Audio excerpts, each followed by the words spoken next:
Today's competition, you'll be using this. 2 different types of high-carbon steel, which you are required to fuse together with heat to form a Damascus billet. Sounds easy enough, but your road to redemption is about to get a little bit bumpier. From that billet of Damascus, you must forge a signature blade in your signature style that also has a ladder Damascus pattern.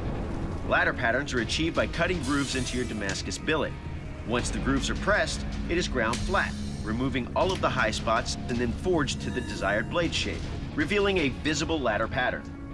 Your 3-hour forge time starts now. First challenge, overcome Damascus. Second challenge, ladder. I have never, ever even attempted to do a ladder-style Damascus. So this is gonna be a first for me.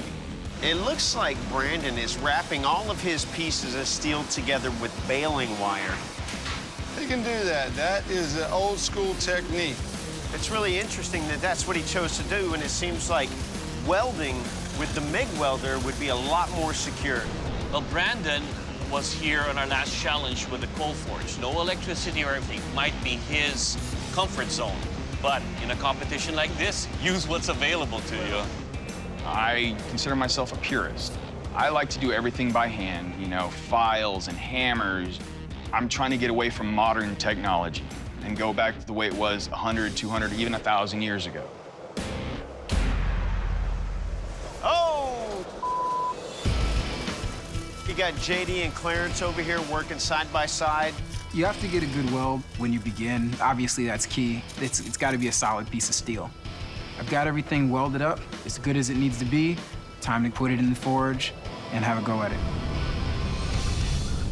Where making ladder Damascus is concerned, I've actually done this before. I'm certainly as good as some and better than most. Wow. Man, look at how pretty that all just folded up. That was gorgeous, man. Origami. That was amazing. JD over here demonstrating exactly what it means to be a master at Damascus. Damn it. Son of a bitch. Brandon struggling with individual pieces of steel, trying to tack them together by forge welding each individual piece. It's time-consuming and hard to watch. Damn, dude. My welds aren't sticking, my pieces are all over the place. It's similar to nails on the chalkboard and nails in your ears. It's just, damn it, man, come on. Hey, it held together. Look at that.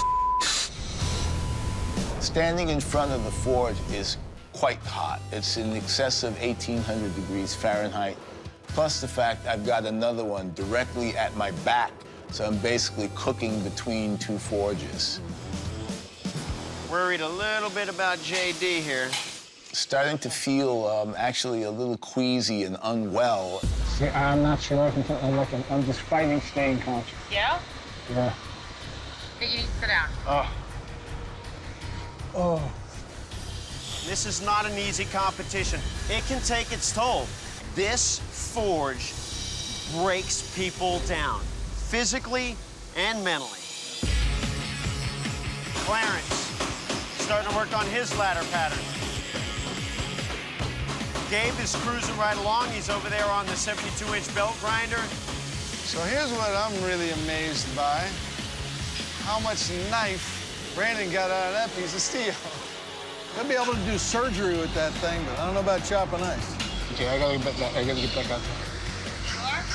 I'm feeling well enough that I can go back out, even though I've lost quite a bit of time. I'm determined to get this piece done. You have only 30 minutes remaining to turn in your ladder Damascus blades. Gabe's in the quench. Brandon just quenched. JD quenched. Oh, JD quenched. He's made a hell of a comeback. Boom, Clarence is quenched. All right, gotta remember to acid etch. You don't want to see any of these redemption challengers go home on a technicality. That exposed pattern, we need to be able to see it. I made a fairly low layer Damascus billet, and so once you put it in the etch, that thing just is black and white contrast in a very bold pattern. Nothing too subtle about that pattern. 10, 9, 8, 7, 6, 5, 4, 3, 2, 1. Your forging time has ended. Well, bladesmiths, that was a hell of a round. Now it's time for the judges to take a closer look at your work. Gabe, you're up first. Blade shape's neat. I've always loved that barong shape. All in all, feels real good, that ladder pattern. Very subtle, but I think those low layer count Damascus can be really dramatic. I think you did a great job. Clarence, you're up. Please present your blade to the judges.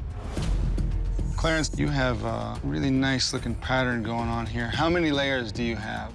I think it was around 20. Uh-huh. And then I folded it 3 times, so around 60 is what I imagine. Have you ever done that before? I haven't done that, no. JD, you know the deal. Well, sir, it's a big blade with a lot of meat in it still. At this point, it's a little bit heavy, but of course, it can be addressed in the second round. What you've done over here, you can already start to see the chatoyancy, the tight welds of your blade. To me, that was a pleasure to watch, sir. Thank you. Brandon, you're up. Please present your blade to the judges. It is very thin, very, very thin. And how many layers did you use? I won't lie, there's probably maybe 5 or 6 layers. So this was the first time doing a ladder. Very first time. Notice you had a little bit of struggle pulling that off in here. Because there's no visible ladder pattern on your blade.